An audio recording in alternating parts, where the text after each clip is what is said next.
Well, you might not have come from a healthy family, but a healthy family can come from you. And so in this video, we're going to talk about three strategies to consider when you're trying to ensure a healthy legacy for your family going forward. For those of you meeting me for the first time, I'm Dr. Amina Goodwin, a physician and a health coach, and I help you figure out how to eat better so that you can feel better and require less prescription medications and less contact with the healthcare system in general, so you can have a nice, free, healthy life going forward. So in terms of creating a healthy legacy for your family, there are 3 points that I want you to consider, right?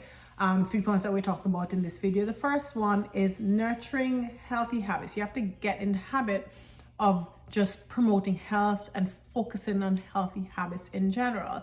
And to help you to be able to focus and nurture those healthy habits, one of the things to think about is what would be the impact for your family if you broke the cycle of disease. Now, maybe your parents, your grandparents were plagued with taking lots and lots of different medications, going to the doctor or the hospital frequently, monthly, whatever, to get things renewed, to get multiple tests done, to get multiple procedures done.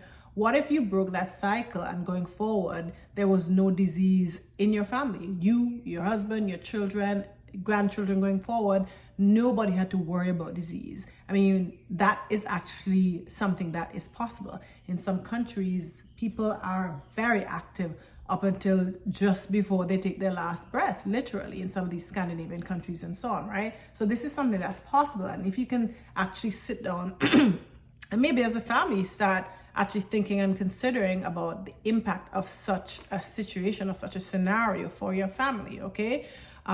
What is the result of you taking control? Essentially, you controlling what you eat, making sure that your diet, your food is nice and clean and not full of fillers and just other potentially harmful additives, right? What's the impact of you taking control of your health and not relinquishing control to doctors and pharmacies and health insurance companies, etc., right?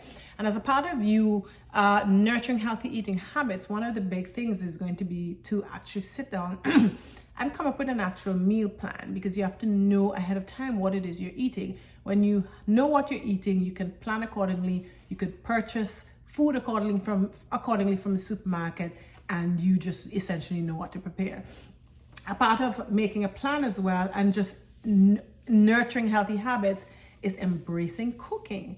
A lot of times all of us are busy, right? But honestly, what we prioritize, what we make important, we find time to do it. So as much as cooking takes time, meal prep takes time, if we think it's important, if we make it important, if we want to promote that legacy of health for our family going forward, we'll make time to cook. So make a meal plan. And I think embracing cooking at home, maybe not all your meals, but at least some meals, maybe 1 meal per day, I don't know. You can decide, but you can also gradually increase the amount of meals that you prepare. But embracing preparing food at home is going to be a part of ensuring a healthy legacy for your family going forward.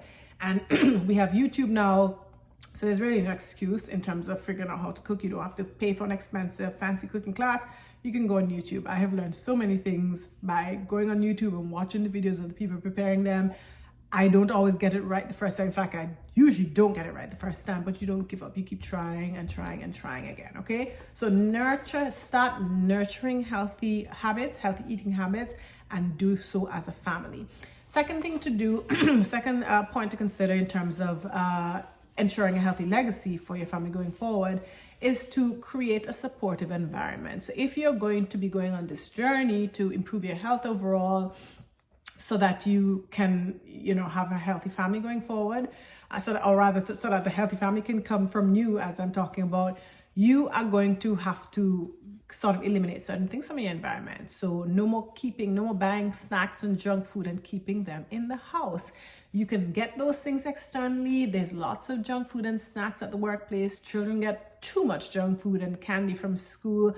There is just no need to keep those things in the household. And where children are concerned, a lot of times people feel very reluctant to say no. They're like, oh, he's just a child, he'll burn it off.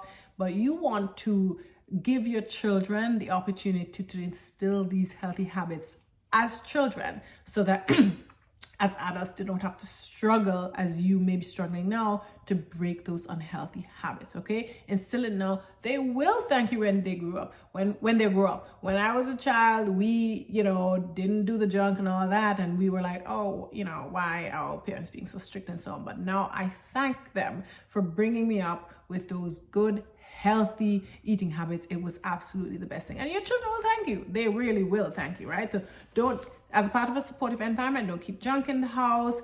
And you know what, it might be that you might have to stop hanging out with certain people who are not sharing the vision that you have of health going forward. You just might not be able to hang out with them, or certainly hang out with them as much as you were before, going dining with them and so on. Because a lot of times when you are trying to do, whenever you're trying to do something good, there are always going to be naysayers, and there's going to be a lot of external resistance. And so to prevent yourself from yielding to that, you're going to just have to cut certain people out of your life, or certainly just not give them as much of your time, because you have your goals and you want to stick to them. Also, just, I spoke about not keeping the junk and so on around you, but also just not going to fast food restaurants. Just don't go there. And you might say, well, the healthier restaurants are expensive. You don't have to go to them every day. You can say, okay, I'll dine out once a week, on weekends. Choose a day and you go all out and dine out. And then the other days you will get your food from the supermarket and you prepare your food from home. It will be hard in the beginning, but with practice and with a buy-in from all the family members, everybody chipping in to help, it will become something that is not as difficult going forward, okay? And then the third thing to understand, the third point to understand or embrace on this journey towards ensuring a healthy legacy for your family going forward, is to understand epigenetics. And this is actually something that I relatively recently, maybe in the past 1 to 2 years, started to understand more. I guess I knew about it, but in terms of the term epigenetics, I recently started hearing about that. And that's the whole concept that we are born with certain genes, but externally, what goes on in the environment can turn on or off those genes. So like I said at the beginning, a lot of times people say, oh, well, I got these genes from my mother, I got these genes from my father, there's nothing I can do about it. You can do, depending on how you eat or environmental exposures, you can turn off bad genes, and you can also turn on bad genes. So you can do things, a lot of junk food and chemicals and so on can turn on or turn up regulate those bad genes so that they express and show out as disease. Or you can turn off those bad genes by doing good things, by eating wholesome foods and exercising and having a generally positive way of living, minimizing stress and so on and so forth, right? So there is a lot that we can do to really manifest the genes, the good genes that we want to manifest. We want to turn up the good genes and turn down the bad genes. And the way to do it is to eat those foods and live in that way that will support those genes that you want to be supported, okay? So essentially, I just wanted to encourage those of you watching who might have been struggling with health issues and maybe blaming your parents and your grandparents for bad genes, that there is a lot that you have in your control. There's a lot of power that you have to change the trajectory of your health and to ensure that a healthy family comes from you. 1 is to nurture healthy habits. 2 is to create a supportive environment for these new healthy habits that you're going to be adopting. And then 3 is to know this, to know that you can turn up good genes with those healthy habits that you're nurturing, and you can turn down bad genes with those same healthy habits. If you continue to engage in those more negative lifestyle practices, then unfortunately the bad genes will be turned up and the good genes will be turned down, okay? So epigenetics, that's something, it is in your control. And so by sort of exploring these 3 points that I mentioned, I hope that you will just slowly but surely, one step at a time, get on the way to having a good, healthy legacy for you and your family. Thanks for watching. And if you found this helpful, go ahead and subscribe to my channel so that you can be notified with future videos that are released. Okay, thank you. Bye.